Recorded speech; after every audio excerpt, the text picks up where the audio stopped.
Il voulait tourner dans la chapelle Sixtine, le Vatican a refusé. Alors Nanni Moretti en a fait reconstituer une réplique exacte dans les studios de Cinecittà.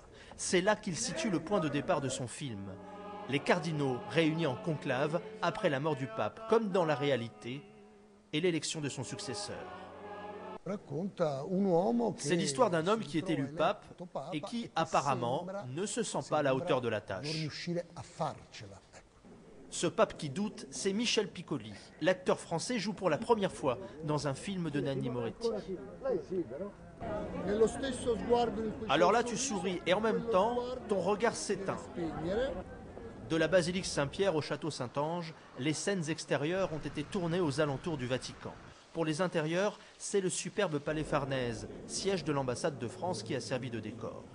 Nanni Moretti n'a pas voulu se laisser influencer par l'actualité. Son film sera une comédie et le réalisateur romain garde ses distances avec l'église de Benoît XVI après les affaires de pédophilie. L'église s'est tue, voilà. Elle a préféré le silence au besoin de vérité et de justice.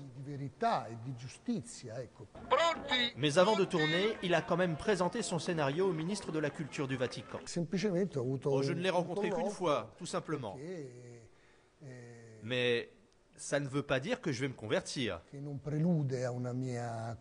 Malheureusement. Après la crise de la gauche italienne et le phénomène Berlusconi, Nanni Moretti se plonge dans les tourments du Vatican, en toute liberté, dit-il. Son film, Habemus Papam, devrait sortir début 2011.